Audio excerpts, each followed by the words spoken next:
But Monday, May the 11th, the day after Mother's Day. Be strong like a mother. Alright, we're going to give you the warm-up flow that we've done throughout this whole piece. After our flow, we got the 5 inchworms, 10 Hindu push-ups, 10 overhead squats, and 10 overhead lunges. Quick reminder, right, the static inchworms, walk your feet up to your hands.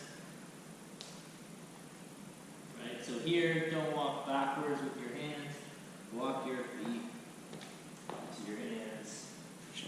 Turn around, repeat. Again, the Hindu push-ups or dive bomber push-ups. You're going to do a downward dog. Don't be shy to stretch it out or hold it here a moment or two. Scoop your weight underneath. And back. And repeat. Overhead squats, overhead lunges.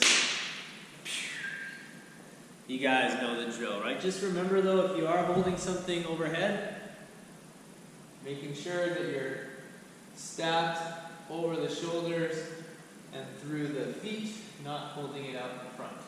So a band is a good object, but hey, don't be shy to not hold something overhead. But you can always do a wall squat, right? You put your hands up, feet as close to the wall as you can, right? Keeping the arms straight, and then forcing to shoot the headbutt. That is our strength. Okay, we're going to do an alternating Tabata. So that means exercise number 1, 20 seconds work, 10 seconds rest. Go into exercise number 2, 20 seconds work, 10 seconds rest. We have 4 exercises, and then we repeat that whole system for 6 times. A curtsy lunge, you can easily hold weight up in the goblet squat position, but we're focusing on one leg only to begin with. So we're going to go left leg, curtsy, right, back to the middle. Okay, and you're going to do that for 20 seconds, 10 seconds rest. You got your plank shoulder taps. Now I think I talked about this a lot last time. Coming over to the opposite shoulder often forces this rocking action, okay, which is not wrong. I want you to try to lift and touch where you have to really stabilize the opposite side, not to tilt over. So our shoulder taps, right on here. And then you're going to curtsy right. Right? It means right leg, not the direction of your right leg. And then 20 seconds of push-ups. So I always stress this, guys. Push-ups is not about how many you do. Okay? It's super hard to be overly critical in the Zoom environment. You know, if we see the range of motion lacking, often this is a great time where I use generic cues. All the way down, get your chest to touch. Don't let your head drop. But if you continually just want to do push-ups that don't look very good, it's going to have ramifications down the line. Okay, if you do 2 really good push-ups, but they're really good, one day you're going to have 10. Maybe even 20. Crazy, right? But if you do 10 really crappy push-ups, all that's going to do is give you more crappy push-ups. And I don't think there's really ever a reason in life you want to be the best at something really crappy. Okay, you want to be good, right? You want to improve your posture, you want to have better, healthy working shoulders. You don't want to continually reinforce poor patterning.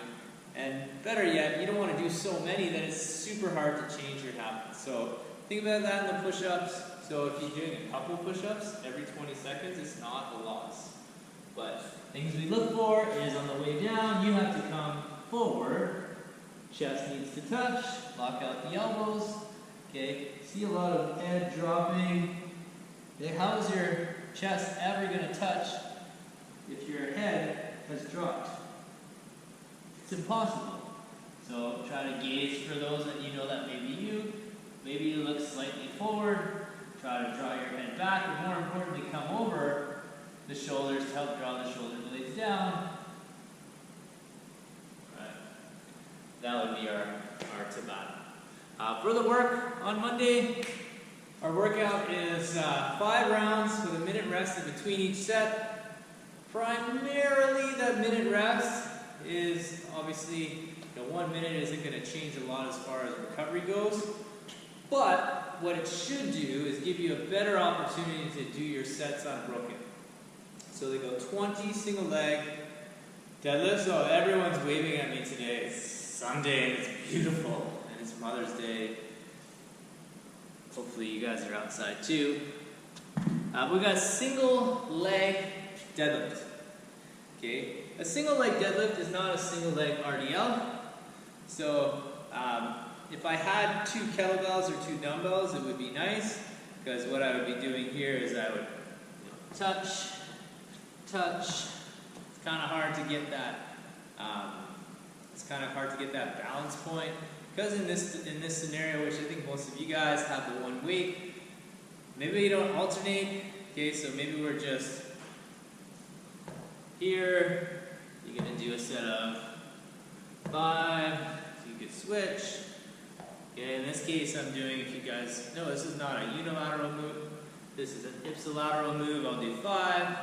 Then I'll do 5 unilateral movements. Okay, and then 5 unilateral movements for my 20. After that, I've got box jumps. Don't need a demo of box jump. You guys are all familiar. If you don't have a box to jump on, or if you're not outside and have like a little kind of patio step to jump on, you could easily just do step ups on a chair. And then lastly, we have our overhead Russian swings. So, overhead American kettlebell swings. Right, you're going to swing overhead, 20 reps. You're going to do your best to get through those 20 reps without resting, because we have a 1 minute rest that's waiting for us. So 5 sets of that, 20 of each. When we're done, you're going to do that 2 minutes of lizard stretch. So lizard stretch, we start in sort of that runner's lunging position. We work to get our knee out to the side, and then hope to drop both elbows to the ground. Try not to let the knee come extremely forward. This isn't challenging, or it is not really the idea of the stretch. I can get my elbows to the ground here, but your knee isn't going to stay extremely stacked. It's allowed to come forward. Really try and drive the knee out, and then work the elbow to the ground. Things right when we do 2 minute stretches, you got 1 minute to kind of let your body chill. So maybe you have a bit of a prop, a block, a pillow or something, and then the second minute you try to jump in deeper. Monday,